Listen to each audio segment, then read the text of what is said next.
Jumpa lagi Scan bersama Bung Firdaus Ilyas. Iya, berjumpa lagi kita, Bung Meldi Rendra. Dikejutkan oleh Tom Lembong yang ditahan oleh Kejagung ya. Ini saya kira aura tebang pilihnya terlihat sekali Bung Firdaus ya. Dari sekian menteri-menteri yang pernah diperiksa di Kejaksaan Agung dan sasarannya Tom Lembong dan juga di sekian menteri-menteri perdagangan yang ada yang semua juga impor gula gitu Bung Firdaus.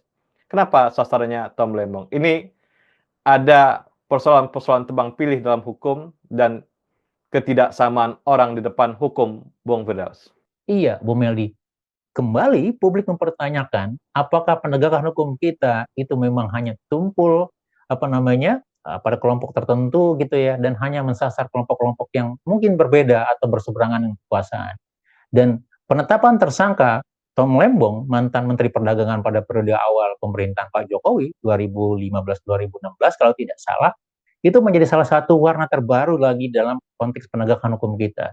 Kita belum selesai membicarakan penegakan hukum di KPK terkait dugaan gratifikasi, dugaan fasilitas negara dan segala macam begitu ya. Kemudian dilanjutkan oleh Kejaksaan Agung yang menetapkan tersangka mantan Menteri Tom Lembong yang kebetulan kalau kita bicara dalam memori terdekat kita merupakan salah satu orang dekat dalam tim sukses Anies Baswedan di dalam Pilpres 2024 nanti, 2024 kemarin. Nah, yang jadi pertanyaan gitu ya, apakah betul memang kalau kita bicara dalam satu sisi penegakan hukum begitu ya, hanya atau dalam konteks penyalahgunaan diskresi kekuasaan dalam diskresi perdagangan gitu ya, itu hanya terjadi pada eranya Pak Tom Lembong misalnya. Bagaimana dengan yang lain? Karena kalau kita bicara dugaan-dugaan manipulasi atau ketimpangan gitu ya, atau rente dalam importasi barang tidak hanya untuk gula rafinasi gitu ya, tapi juga untuk daging, bawang putih, bahkan beras, Bung Meli, begitu ya, itu banyak ditenggarai oleh publik. Ya, buktinya apa? Di pasar, di lapangan itu beras sulit, harga mahal, begitu ya. Ada kelompok-kelompok tertentu yang menguasai, begitu. Artinya apa? Ada mafia di dalam rente perdagangan dan distribusi untuk kelompok-kelompok terutama kelompok pangan strategis atau sembako begitu. Nah, apakah kasus yang terjadi pada Tom Lembong ini hanya bagian kecil di dalam potret mafia tanda kutip atau bagian dari rent seeking untuk sistem perdagangan kita gitu? Apakah ada menteri-menteri yang lain begitu ya? Kebetulan juga pernah dipanggil oleh kejaksaan terlibat dalam indikasi misalnya kerugian negara dalam sistem perdagangan tata niaga beras, tata niaga bawang putih, daging sapi, bahkan segala macam Bu Meldi begitu. Dan kalau memang itu merupakan bagian dari potret besar begitu ya, carut marutnya mafia yang menimbulkan kerugian negara dan kerugian kepada publik, maka kita berharap bukan hanya Tom Lembong dalam hal ini yang menjadi bagian dari potret penegakan hukum kita, tetapi kita juga menginginkan keadilan yang sama untuk kelompok atau kementerian atau badan-badan lain atau orang yang pernah disangkakan begitu ya, terlepas apakah dia merupakan bagian dari kekuasaan atau bagian dari oposisi yang berbeda dalam konteks pemerintahan begitu ya. Jadi kita berharap ada penegakan hukum yang adil untuk semua, Bu Meldi. Jadi itu menjadi pertanyaan publik untuk kasus Tom Lembong, Bu Meldi. Iya, jadi memang ada problem ritme ya. Di Prabowo ini mengalami problem bagaimana mengatur tempo permainan di politik pemerintahan, Bung Firdaus ya. Jadi kaget-kaget seperti ini membuat prasangka-prasangka bahwa ada agenda-agenda lain ya selain agenda-agenda menjalankan pemerintahan misalnya, agenda-agenda untuk pembangunan, ternyata ada juga agenda-agenda mematikan lawan-lawan politik gitu ya. Yang seharusnya lawan-lawan politik ini atau siapapun yang sama posisinya dalam hukum, itu berjalan secara alami sesuai dengan peraturan, sesuai perundang-undangan, sesuai dengan KUHP atau sesuai dengan apapun, itu harus alami Bung Firdaus ya. Sedangkan Tom Lembong tuh baru diperiksa sehari langsung kena gitu ya. Jadi ini sebuah keanehan padahal di sebelumnya banyak menteri juga yang diperiksa dan tidak masuk dalam status-status ya seperti Tom Lembong alami sekarang. Saya kira nih Prabowo juga saya melihat dalam sebuah orkestra pemerintahan Prabowo ini kayaknya agak saya kira ritmenya nggak bagus, temponya kurang mantap ini dan saya kira Prabowo harus melakukan evaluasi-evaluasi ya agar mana yang harus didahulukan, mana yang kemudian dilakukan gitu ya. Sehingga irama untuk pro rakyat, irama pro hukum atau irama pro, tata kelola misalnya itu berjalan dengan baik, Bung Firdaus. Iya, betul. Jadi kalau memang dilihat ini bagian dari penegakan aturan hukum, kemudian menyelamatkan keuangan negara, perekonomian negara, begitu ya. Saya pikir kalau kita bicara dalam sektor-sektor yang lebih besar nilainya, Bung Meli, ya sebenarnya publik sangat paham misalnya. Oke, tata niaga perdagangan itu besar, tapi yang lebih besar lagi sektor sumber daya alam, sektor mineral, kehutanan, perkebunan, Bung Meli, yang kemarin juga berkali-kali disinggung oleh Hasim gitu ya, sebagai bagian dari hampir 300 triliun katanya. Ada pengembangan pajak dalam apa namanya, dalam tata niaga sawit tanda kutip misalnya. Bagaimana dengan yang lain begitu ya. Jadi saya pikir memang kita melihat masih banyak apa ya kelompok-kelompok atau sisi yang di dalam keuangan negara atau perekonomian negara itu menjadi soal begitu. Tetapi kalau kita mencoba spesifik lagi untuk kasus Tom Lembong begitu ya, memang pasal yang disangkakan itu pasal 2, pasal 3 dan satu lagi saya lupa pasal 8 atau pasal berapa dan tidak pidana korupsi begitu ya. Yang notabene ini agak sumir memang kalau memang tidak cukup kuat karena bicara tentang kerugian negara gitu ya dengan penyalahgunaan kewenangan dan segala macam gitu. Dan kemudian yang menarik juga misalnya dari dua tersangka ini kan satu Tom Lembong, satu lagi adalah direksi PPI misalnya, Pusat Perdagangan Indonesia, bagian dari BUMN gitu ya. Tapi pertanyaannya kalau dikatakan ada kerugian negara 400 miliar di sana, kira-kira siapa yang menikmati kerugian itu? Perusahaan yang mana dan segala macam begitu. Itu juga masih menjadi pertanyaan kita begitu ya. Dan biasanya kalau dalam penegakan hukum adalah orang yang langsung menikmati yang pertama kali disangkakan atau jadi tersangka adalah kelompok atau badan atau orang yang menikmati dari kerugian negara tersebut begitu.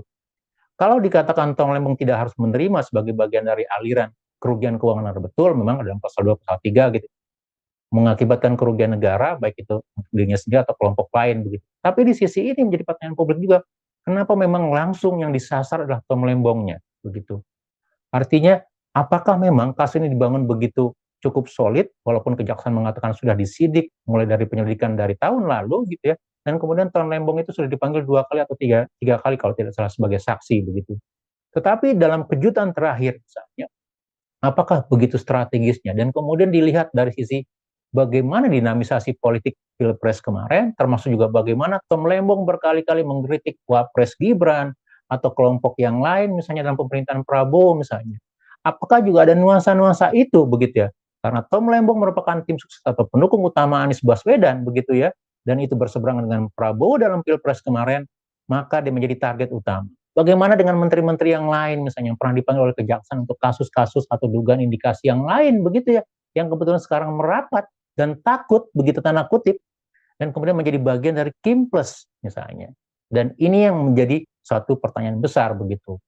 Dan kalau mau dilihat ke depan gitu ya, maka mau tidak mau harus menjadi prioritas utama mengembalikan proses penegakan hukum Indonesia kepada track yang benar begitu ya. Entah itu di KPK, entah itu di kejaksaan atau di kepolisian begitu.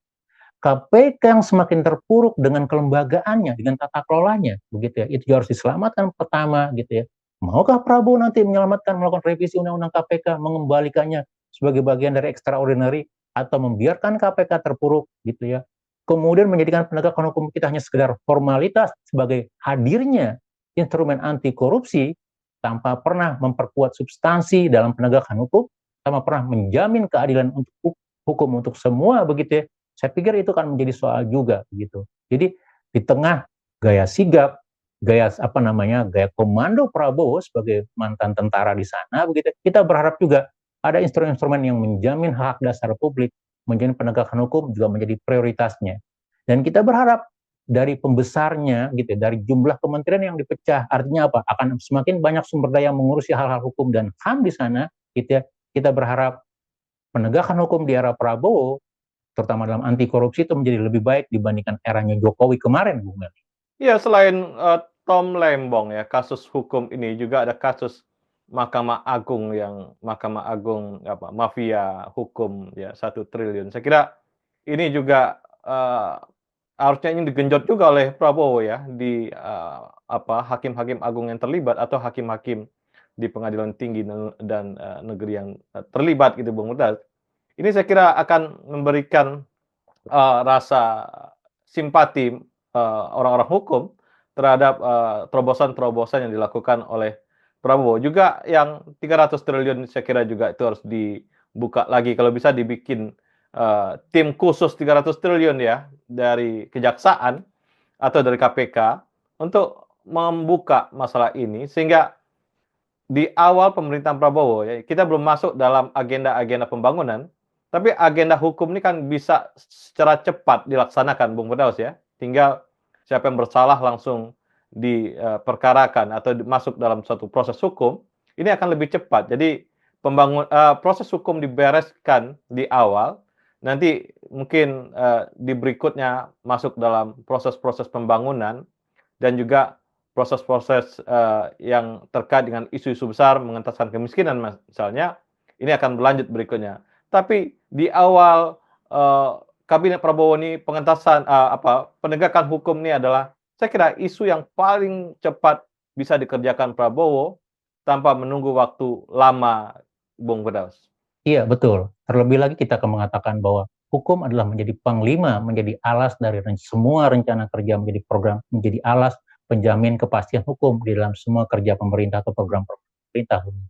Jadi kalau hukumnya tidak dibereskan, kepastian hukumnya tidak ada, maka jangan harap akan ada investasi, akan ada pergerakan ekonomi yang terjadi dan semua orang merapat pada kekuasaan begitu ya. Tetapi itu akan menjadi penyumbat dalam kemajuan ekonomi, peningkatan kesejahteraan dan seterusnya. Dan kalau kita lihat nampaknya Pak Prabowo masih terjebak dalam hal sifat-sifatnya populis begitu ya, sesuatu yang semangat glorifikasi begitu ya. Saya ingat ketika bagaimana misalnya jajaran EMA melakukan demo terkait gaji dan tunjangan begitu ke DPR gitu ya beberapa waktu yang lalu. Kemudian Prabowo mengatakan akan menaikkan lewat telepon, mengatakan akan menaikkan gaji hakim dan segala macam di jajaran di Mahkamah Agung. Tetapi di sisi lain kita juga punya banyak dari hakim-hakim atau penyelenggara peradilan atau yang memegang tongkat keadilan itu ternyata juga memainkan praktek-praktek. Masih ada seperti hakim yang bisa menyimpan uang atau penjabat di EMA yang bisa menyimpan uang triliunan tanpa diketahui oleh negara. Ternyata itu sudah berlangsung lama sebagai dalam praktek mafia hukum atau mafia peradilan. Dan hal ini juga harus dibereskan. Karena publik tidak akan percaya begitu ya. Kalau Anda tidak bisa melakukan menjamin kepastian penegakan hukum dengan aparatusnya atau sistem penegakan hukum yang berintegritas gitu ya, yang berakuntabilitas begitu ya, maka publik tidak akan menghargai Anda sebagai seorang pemimpin di sana. Dan saya pikir sekali lagi kita berharap Pak Prabowo terutama bisa membenahi ini gitu ya, bisa menjadikan ini sebagai satu prioritas yang bisa menjamin semua agenda-agenda populis, agenda-agenda pro rakyatnya bisa berjalan. Kalau ada jaminan ketaatan kepada hukum, kepada instrumen aturan dan segala macam begitu ya, dan diharapkan menjadi semacam membangun kembali budaya etik dan budaya taat aturan, taat norma dan nilai di dalam negara Indonesia, Bung Yadi. Terima kasih, Bung Firdaus. Iya, sama-sama Bung Yadi. Terima kasih banyak. Salam Indonesia bersih. Salam Indonesia bersih.